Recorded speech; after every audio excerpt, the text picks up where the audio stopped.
Thousands of listeners across the nation rely on Garden Variety to grow everything better. And we rely on listener support to sustain our little garden of knowledge. You can help Garden Variety flourish with a gift today. Donate now at ipr.org/donate. This is Garden Variety, a horticulture podcast from Iowa Public Radio and Iowa State University Extension and Outreach. I'm Charity Nebbe.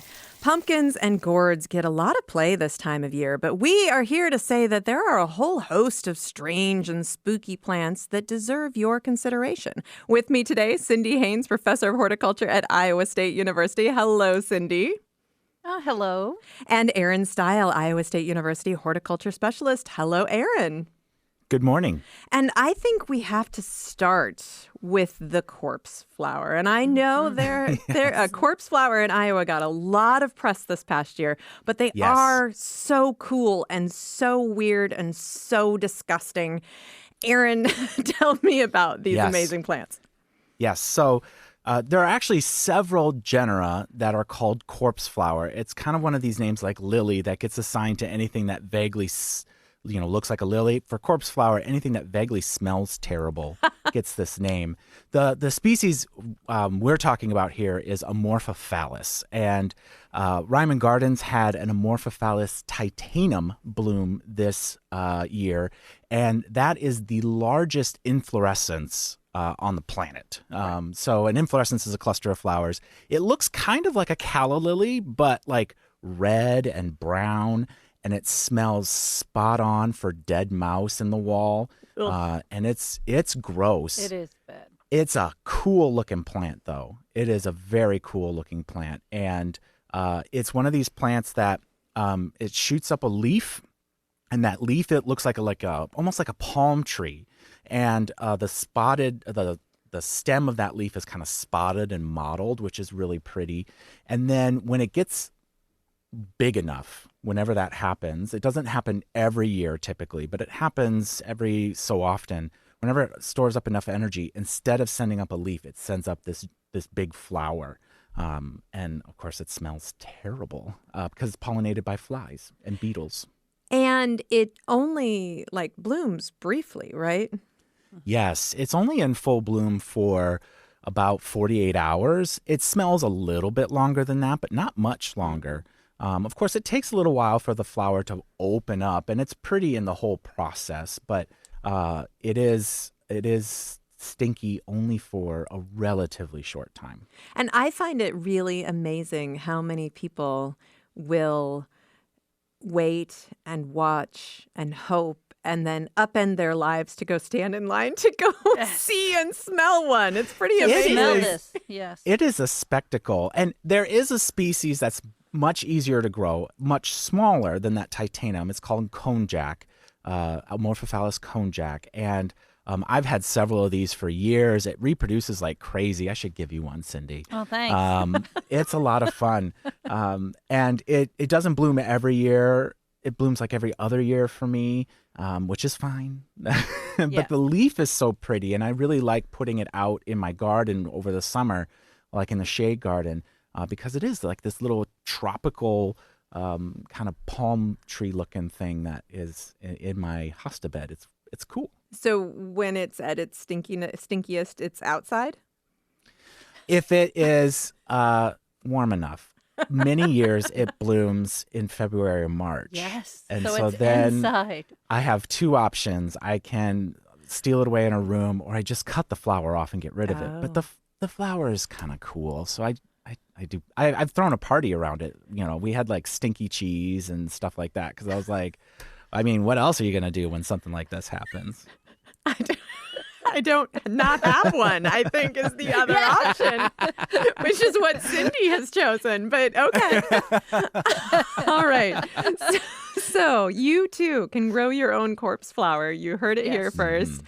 Let's talk about one of your favorites, Cindy, the doll's eyes.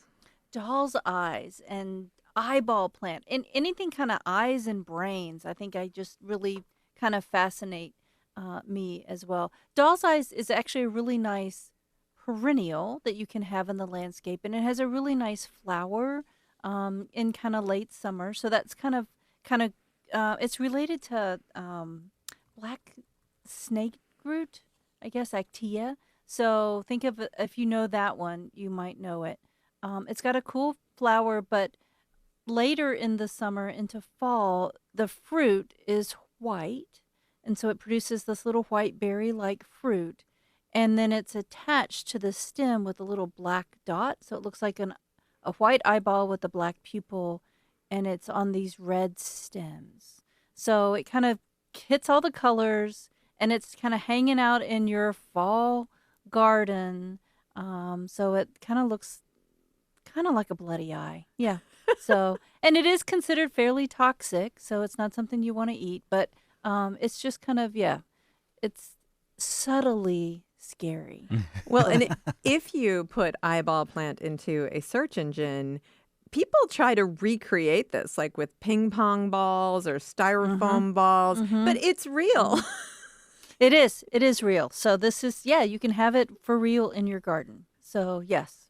So, and there's another plant called eyeball plant 2 that is a spilanthes, or used to be a spilanthes, that's also called toothache plant. And it looks like the center of an eyeball as well.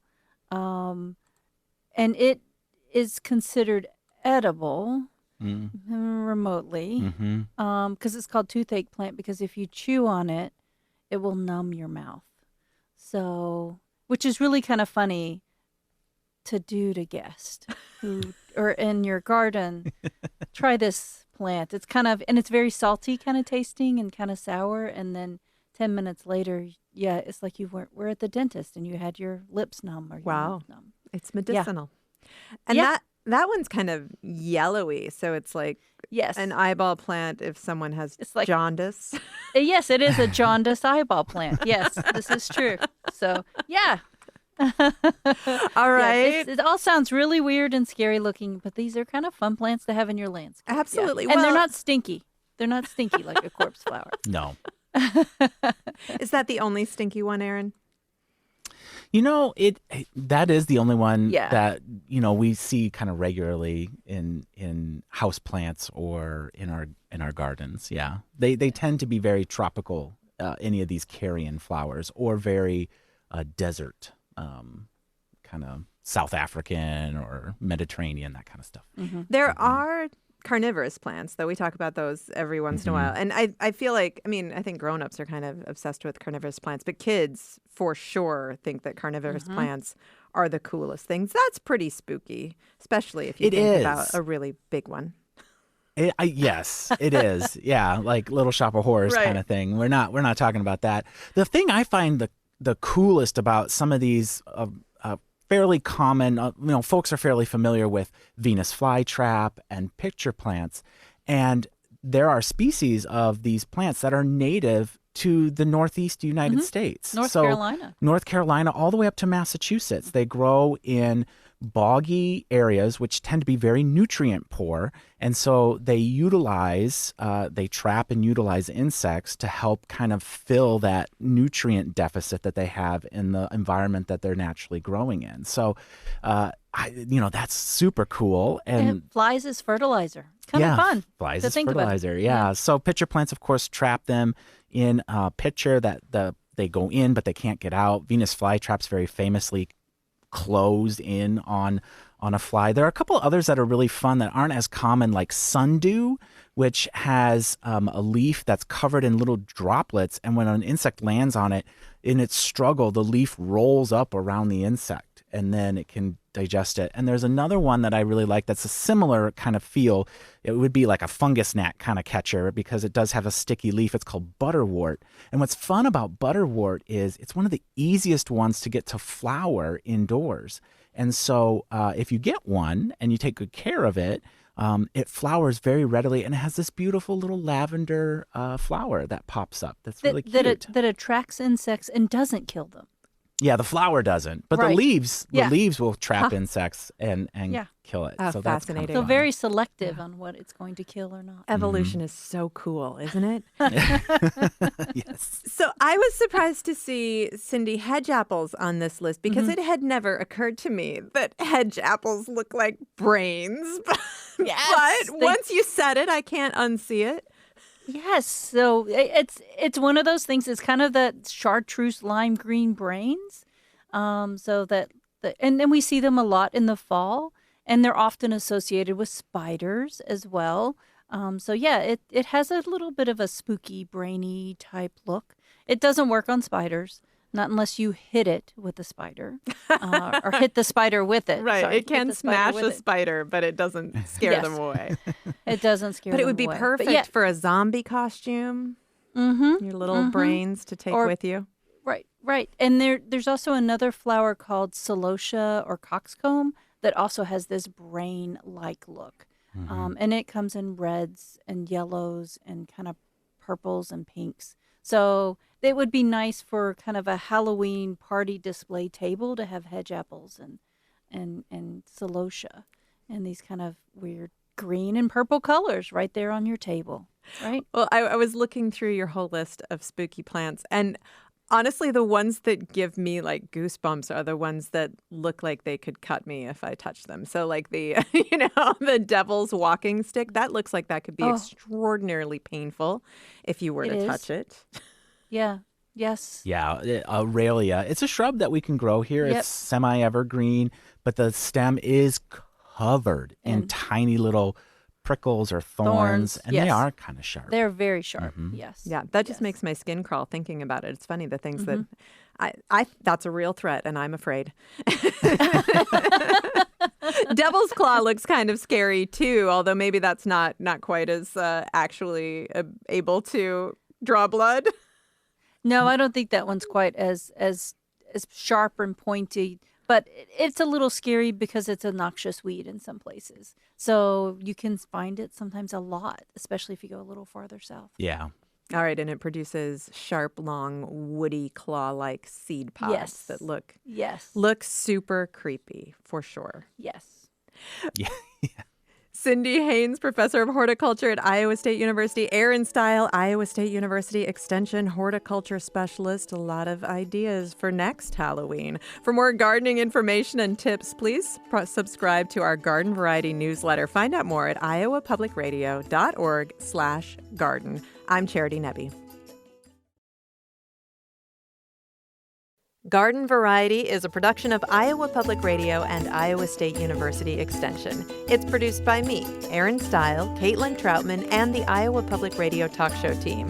For more garden goodness, please subscribe to our Garden Variety newsletter. Just go to iowapublicradio.org/garden. I'm Charity Nebbe. See you next time.